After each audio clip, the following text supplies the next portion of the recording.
എടാ അവൾ ഇവിടെ എങ്ങും വരില്ല. നിന്നെ പൊട്ടം കളിപ്പിച്ചതാ. സാരമില്ല. പ്രേമം തലക്ക് പിടിച്ചിരിക്കണം നിനക്ക് ഞാൻ പറഞ്ഞ മനസ്സിലാവില്ല. മനസ്സിലാവില്ല.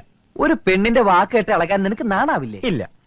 എടാ പെണ്ണ് വിഷയത്തിൽ എനിക്ക് നിന്നേക്കാൾ എക്സ്പീരിയൻസ് ഉള്ളതുകൊണ്ട് പറയാ. ഉണ്ടാവും, അത് തരികിട. പക്ഷെ യഥാർത്ഥ സ്നേഹം നീ കണ്ടിട്ടില്ല. ആ ശരിയാ, ഇതുവരെ അങ്ങനെയായിരുന്നു. എനിക്ക് സ്നേഹിക്കാനോ എന്നെ സ്നേഹിക്കാനോ എന്റെ ഡാഡിക്കോ മമ്മിക്കോ സമയം ഉണ്ടായിട്ടില്ല. പക്ഷെ ഇപ്പൊ ഉള്ളു തുറന്ന് സ്നേഹിക്കാൻ എനിക്കൊരാളുണ്ട്, എന്റെ പപ്പി. അതെങ്ങനെ ഞാൻ നിന്നോട് പറയാം? എടാ ഞാൻ പിന്നെ അവള് വന്നു.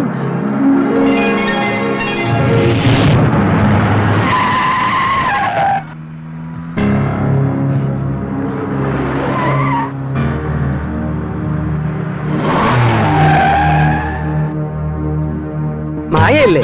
ആ മഞ്ഞ ഫ്രോക്ക് അടഞ്ഞ് റെഡ് മാരുതി കാറിൽ പെട്ടെന്ന് ലാൽ ബാഗിലോട്ട് ചെല്ലുക. കാർത്തിക് അവിടെ വെയിറ്റ് ചെയ്യുന്നുണ്ട്. നിങ്ങളുടെ കല്യാണം ഉടനെ നടക്കും. അപ്പച്ചാ നീ എന്നെ കാത്തു.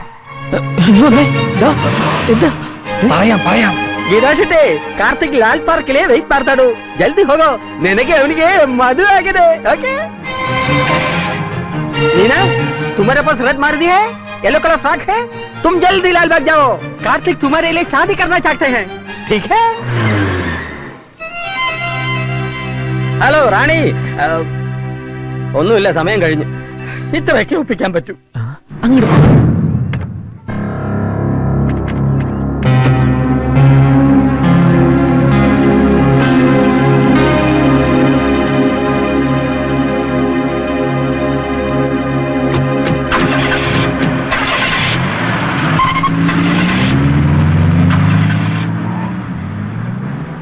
ഇപ്പോഴെങ്കിലും നിനക്ക് മനസ്സിലായല്ലോ, അവള് നിന്നെ കളിപ്പിച്ചതാ. ഇവരൊക്കെ ആരാ? അവളുടെ ഫ്രണ്ട്സ് ആയിരിക്കും. ശരിയാ, ഇത് ഫ്രണ്ട്സിന്റെ കളിയാ. ഒരു പക്ഷെ അവൾ എന്നെ സ്നേഹിക്കുന്നത് അറിഞ്ഞ അവളുടെ കൂട്ടുകാരികൾ ഒപ്പിച്ച വേലയായിരിക്കും ഇത്, അല്ലടാ? എന്നാലും നീ അവിടുന്ന് പിന്മാറാൻ തയ്യാറല്ല. ആ നിന്റെ വിശ്വാസം നിന്നെ പൊറപ്പിക്കട്ടെ. എങ്കിൽ ഞാനൊരു സത്യം നിന്നോട് തുറന്നു പറയാൻ പോവാ, നീ ഞെട്ടരുത്. ഇതവള് മനഃപൂർവ്വം ചെയ്തടാ, മനഃപൂർവ്വം.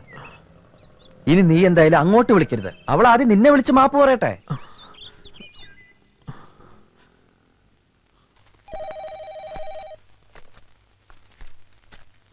ഹലോ, മേനേബി ഞാനാ, കുറുപ്പ്. ആ കുറുപ്പോ, എന്തൊക്കെയുണ്ട് വിശേഷങ്ങൾ? പറ. വിശേഷങ്ങൾ പറയാനല്ല വിളിച്ചത്, അറിയാനാ. അതെ മേന്നെ, ഇത് STD-യാ. ചിരിക്ക് അത്ര നീളം വേണ്ട. പെണ്ണിനെ പിടിച്ചൊന്ന് ചോദിക്ക്. ഹേയ്, അവൻ അങ്ങനെ ചെയ്യില്ല. എന്റെ മോനാ. കാണും മുമ്പ് കയറി പിടിക്ക്. അവൻ അവളെ ഇഷ്ടപ്പെട്ടൊന്ന് ചോദിക്ക്. ഹോ, അതാണോ? അത് അവനോട് തന്നെ ചോദിക്കാം. മേന്നെ, അവൻ എന്തിയേ? ഒന്ന് വിളിച്ചേ. അതിന് അവനിവിടെ ഇല്ലല്ലോ. ഇല്ലെന്നോ? അപ്പൊ താൻ അവനെ കൂട്ടിക്കൊണ്ടു വന്നില്ലേ? അവനിവിടെ വന്നിരുന്നു. ഊണ് കഴിക്കണം, ഇവിടെ താമസിക്കണം എന്നൊക്കെ പറഞ്ഞതാ. മോളെ കണ്ടതിന് ശേഷം കമ്പ്യൂട്ടർ പഠിക്കണം എന്ന് പറഞ്ഞ് ഊണ് പോലും കഴിക്കാതെ ഒറ്റ പോക്ക. അതിന്റെ കാരണം എന്താന്ന് ഇതുവരെ എനിക്ക് മനസ്സിലായില്ല. മനസ്സിലായില്ലല്ലേ? എന്നാ എനിക്ക് മനസ്സിലായി. വെച്ചിട്ടെ, പെണ്ണിനെ കാണുന്നതിന് മുമ്പ് ഊണ് കഴിക്കണമെന്ന് പറഞ്ഞു. പെണ്ണിനെ കണ്ടു കഴിഞ്ഞപ്പോ ഊണ് കഴിക്കാതെ അവൻ സ്ഥലം വിട്ടു. എന്താ കാരണം? അവന് പെണ്ണിനെ പിടിച്ചില്ലായിരിക്കും. ആ സംഗതി നിനക്ക് പിടികിട്ടി. പക്ഷേ ആ ഊളം മേനോനത് മനസ്സിലായിട്ടില്ല. ബാംഗ്ലൂര് വരെ ഒന്ന് പോവാ, ഞാൻ പെണ്ണിനെ ഒന്ന് കാണട്ടെ. അവൻ അതിനെ ഇഷ്ടപ്പെട്ടില്ലെങ്കിൽ നിർബന്ധിക്കാനൊന്നും പോകണ്ട. നമ്മുടെ മാധവക്കുറിപ്പ് കൊണ്ടോന്ന് ആലോചന തെറ്റില്ല. ഫോട്ടോ കണ്ട് നല്ല ഐശ്വര്യമുള്ള കുട്ടിയാ. എങ്കിൽ അവന്റെ ജാതകം ഫലിക്കുന്നതിന് മുമ്പ് നമുക്കത് ആലോചിക്കാം.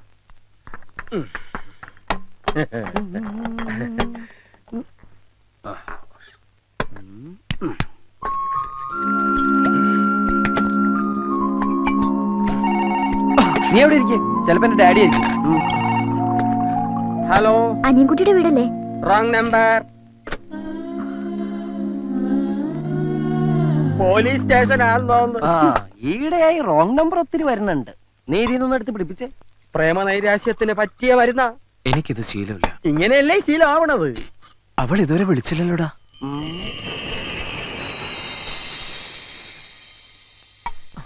ഞാനൊന്ന് ട്രൈ ചെയ്യട്ടെടാ. അവൾക്ക് നിന്നോട് റിയൽ ലവ് ആണെങ്കിൽ ഇങ്ങോട്ട് വിളിക്കും. ഇത് ഫോൺ ബെല്ലല്ല, കോളിംഗ് ബെല്ലാണ്. ഡ്യൂപ്ലിക്കേറ്റ് ആണ്, തൊണ്ട കത്തണ്.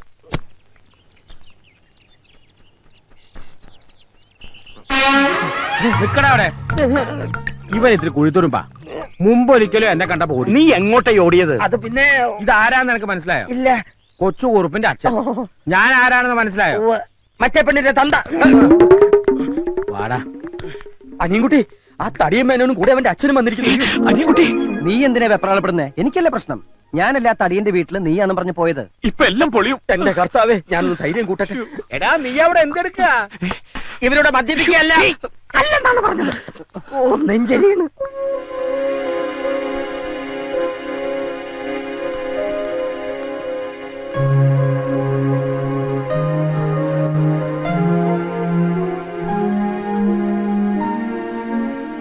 ചോദിക്ക, നേരിട്ട് ചോദിക്ക. നീ എന്തുകൊണ്ടാ ഇയാളുടെ വീട്ടിൽ താമസിക്കാഞ്ഞത്? കമ്പ്യൂട്ടർ പഠിക്കണം എന്ന് പറഞ്ഞിട്ടല്ലേ താന്റെ വീട്ടിൽ താമസിക്കാതെ പോയത്? അതെ. ആ വിവരം നീ എന്തുകൊണ്ട് എന്നെ വിളിച്ചറിയിക്കാഞ്ഞത്? താൻ ആരോടാടോ ഈ സംസാരിക്കുന്നത്? എന്റെ മോനോട്. താൻ ആരോടാ? തന്റെ ഈ മോനോട്. എന്റെ മകൻ ഇവനാ. അപ്പൊ ഇവനാരാ? എന്റെ ഡാഡിയുടെ മോൻ. അമേരിക്കയില. അപ്പൊ നീ ആൾമാറാട്ടം നടത്തി എന്നെ പറ്റിക്കായിരുന്നു അല്ലേ? പറ്റിച്ചത് എന്നെയല്ലേ? ആരാണ് എന്താണെന്ന് ചോദിക്കാതെ മകളെ കെട്ടിച്ചേരാന്ന് പറഞ്ഞ് എന്നെ കൂട്ടിക്കൊണ്ട് പോയിട്ട് ഇപ്പൊ എന്താ മെന്നിത്? ഒരു ചെറിയ അബദ്ധം പറ്റി. അന്ന് ആള് മാറിപ്പോയി. പക്ഷെ ഇപ്പൊ സമാധാനായി. ഇവനല്ലേ എന്റെ മോളെ പിടിക്കാത്ത? വേണ്ട, തന്റെ മോനെ കൊണ്ടുപോയി എന്റെ മോളെ കാണിക്കാം. ഇവന് ഇഷ്ടപ്പെടും. വാ മോനെ. വേണ്ട, താൻ ഇങ്ങോട്ട് വന്നേ. താൻ വീട്ടിലേക്ക് പോയിക്കോ. ഞാൻ ഇവനോടൊന്ന് സംസാരിക്കട്ടെ. അപ്പൊ മോളുടെ കാര്യം? അത് ഞാൻ പറയാം. താൻ പോയിക്കോ. എന്താ വെച്ചാ മേനങ്ങൾ പോയത്? എന്താ, നിനക്ക് അയാളുടെ മോളെ കെട്ടണം? എങ്കിൽ ഞാൻ പോയി വിളിച്ചോ. വേണ്ട, ഈ വായി നോക്കിയുടെ മൂന്ത കണ്ടാൽ അറിയാം ഏത് തല്ലിപ്പൊളി പെണ്ണിനെയും പിടിക്കുന്നു. ഇവന് പോലും പിടിക്കാത്ത നിനക്ക് എങ്ങനെ ഇഷ്ടപ്പെടുക? മാത്രമല്ല, ഞാനും കണ്ടതാ സാധനത്തെ. വർത്തമാനം മതി. നീ പെട്ടെന്ന് പോയി റെഡിയായി. 4 മണിക്കുള്ള ട്രെയിനിൽ നമ്മൾ നാട്ടിലേക്ക് മടങ്ങുന്നു. ശരിയാ. ഇനി ഇവിടെ നിർത്തിയാ? അല്ല, നിന്നാ ശരിയാവൂല. ഞാനിപ്പോ നാട്ടിലേക്കില്ല. നിന്റെ അച്ഛൻ എന്നെ വായിൽ നോക്കി വിളിച്ച സ്ഥിതിക്ക് ഇനി നീ ഇവിടെ നിൽക്കാൻ പാടില്ല. അച്ഛന്റെ കൂടെ തിരിച്ചു പോണം. ഞാൻ ഇവിടെ നിൽക്കുന്നത് നിനക്കെന്താ പ്രോബ്ലം? പ്രോബ്ലം ഉണ്ട്. പ്രോബ്ലം ഇല്ല. പ്രോബ്ലം സോൾവ് ആയി. ഇനി നിന്നെ ഇവിടെ നിർത്തുന്നതിൽ എനിക്ക് പ്രോബ്ലം ഉണ്ട്. നീ നാട്ടിലേക്ക് വന്നേ പറ്റൂ. നിനക്ക് നല്ലൊരു ആലോചന ഒത്തുവന്നിട്ടുണ്ട്. ഉടനെ പെണ്ണ് കാണാൻ ചെല്ലാമെന്ന് ഞാൻ വാക്ക് പറഞ്ഞാൽ പാലിക്കുന്നവനാണോ നിങ്ങൾ? ജീവനുണ്ടെങ്കിൽ എങ്കിൽ പിടിച്ചുകൊണ്ട് പോകൂ നിങ്ങളുടെ മകനെ. സൈലൻസ്. നീ തീർച്ചയായിട്ടും പോണം. ചെന്ന് പെണ്ണ് കാണണം. എനിക്ക് ഒരു പെണ്ണിനെ കണ്ട. എടാ, 10 ദിവസം അടുപ്പിച്ച് ബാംഗ്ലൂരിൽ നിന്ന് നിന്റെ ഹുങ്ക് നിന്റെ കയ്യിൽ വെച്ചാ മതി. വാടാ ഇവിടെ. ഞാൻ വരില്ല. വരാനാ പറഞ്ഞു. ഞാൻ വരില്ല എന്നല്ലേ പറഞ്ഞു. ഞാൻ പറയുന്ന ഒന്ന് കേക്ക്. അച്ഛൻ ധൈര്യമായിട്ട് പോ. ഞാൻ ഇവനെ പറഞ്ഞ് സമ്മതിപ്പിച്ച് അവിടെ എത്തിക്കാം. നാളെ വൈകുന്നേരം ഞങ്ങൾ ഇവിടുന്ന് ട്രെയിനിൽ കയറിയിരിക്കും. പോരെ? ആദ്യം കണ്ട പിച്ചിരി പഴയാണെന്ന് തോന്നിയെങ്കിലും നീ ഒരു സ്നേഹമുള്ളവനാണെന്ന് ഇപ്പൊ മനസ്സിലായി. ഇതിനകത്ത് അവന് വേണ്ടി ആലോചിച്ച പെണ്ണിന്റെ ഫോട്ടോ ഉണ്ട്.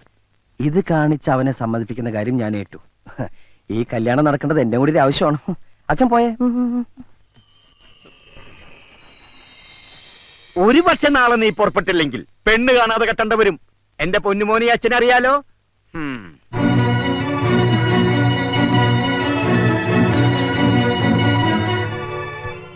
ഒരു മകൻ ഭൂമിയിൽ പിറക്കുമ്പോൾ അച്ഛനമ്മമാർക്ക് ഒരുപാട് സങ്കല്പങ്ങൾ ഉണ്ടാവും. ആ പ്രതീക്ഷയോടെയായിരിക്കും അവർ മക്കളെ വളർത്തുന്നത്. കറക്റ്റ്. എന്റെ അപ്പച്ചനൊരു നേർച്ചയുണ്ടായിരുന്നു, എന്നെ ഒരു അച്ഛനാക്കാമെന്ന്. ആ ആഗ്രഹം ഞാനങ്ങ് നിറവേറ്റി. കെട്ടി 2 കുട്ടികളുടെ അച്ഛനുമായി. കണ്ടോ, മാതാപിതാക്കളുടെ ആഗ്രഹങ്ങൾ നമ്മൾ സാധിച്ചു കൊടുക്കണം. നിനക്കാണ് നിന്റെ ഡാഡി ആലോചനയുമായി വന്നതെങ്കിൽ നീ നിന്റെ പപ്പിയെ മറക്കോ? മറക്കൊന്നും തന്നെയല്ല. ഈ കവർന്ന് തുറന്നു പോലും നോക്കില്ല. നിശ്ചയിച്ചോളാൻ പറയും. നിന്റെ ഒക്കെ സ്നേഹത്തിന് എന്താണ് വില? എനിക്ക് എന്റെ പത്മജയെ മറക്കാൻ കഴിയില്ല. തേങ്ങാക്കൊല. ആ മനുഷ്യൻ ഇത്രയും ദൂരം യാത്ര ചെയ്ത് മകനെ കാണിക്കാൻ കൊണ്ടുവന്ന ഫോട്ടോ ഇത്. പറ്റില്ലെങ്കിൽ കീറിക്കളയടാ.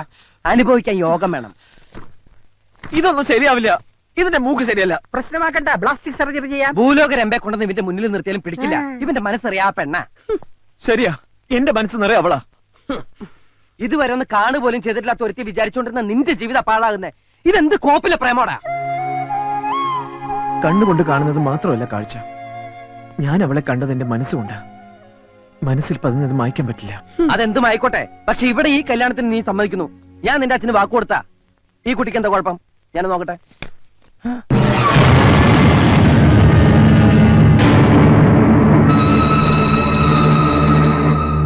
എന്താടാ, എന്തു പറ്റി? കൊള്ളില്ല അല്ലേ? വിചാരിച്ചത്ര നന്നല്ല. നീ പറഞ്ഞത് നേരാ. മൂക്കിന് എന്തോ ട്രബിൾ. ഞാനൊന്ന് നോക്കാം. ഇതിന്റെ മൂക്കിന് എന്താ കുഴപ്പം? ഒരു കുഴപ്പമില്ല. Super sonic figure. എനിക്ക് വളരെ ഇഷ്ടമായി. എന്നോടാണ് ഇവളെ കെട്ടാൻ പറഞ്ഞെങ്കിൽ ഞാൻ ഡബിൾ ഓക്കെ. അത്രക്കൊന്നും പോയിട്ടെന്ന മൊത്തത്തിൽ ട്രബിൾ ഉണ്ട്. ഒരു ട്രബിളും ഇല്ല. ഉണ്ടെന്ന് പറഞ്ഞില്ലേ? നോക്കി ശരിക്കും നോക്കിട്ട് പറ. പെണ്ണെങ്ങനെയുണ്ട്? മൂക്കിന് ട്രബിൾ ഉണ്ട്, വായും കൊള്ളില്ല. നീ പറഞ്ഞതാടാ ശരി. നിന്റെ പക്ഷത്ത് നിന്ന് ചിന്തിച്ചാൽ നിനക്ക് ഇഷ്ടപ്പെട്ട പെണ്ണെ തന്നെയാണ് നീ കെട്ടേണ്ടത്. വളർത്തി വലുതാക്കിയെന്ന് വെച്ച് മാതാപിതാക്കൾ അത് വെച്ച് മുതലെടുക്കാൻ ശ്രമിച്ചാൽ നമ്മൾ നിന്ന് കൊടുക്കരുത്. നിനക്കെന്താ ഭ്രാന്തുണ്ടോ? ഭ്രാന്തല്ല, നിന്നോടുള്ള സ്നേഹം, ഫ്രണ്ട്ഷിപ്പ്. ഏതെങ്കിലും ഒരുത്തിയെ കെട്ടിച്ചു തരേണ്ട ബാധ്യത നിന്റെ അച്ഛനുള്ളൂ. കൊണ്ടു നടക്കേണ്ടത് പോറ്റേണ്ടത് നീയാണ്. ജീവിതകാലം മുഴുവനുള്ള കരാറാ വിവാഹം. വേണ്ടടാ, നീ ഇത് സമ്മതിക്കണ്ട. അപ്പൊ നാളെ നമ്മൾ നിന്റെ നാട്ടിലേക്ക് പോകുന്നു. എന്റെ ജീവൻ പണയം വെച്ചിട്ടായാലും ഈ കല്യാണം ഞാൻ മുടക്കി തരും. പോരെ?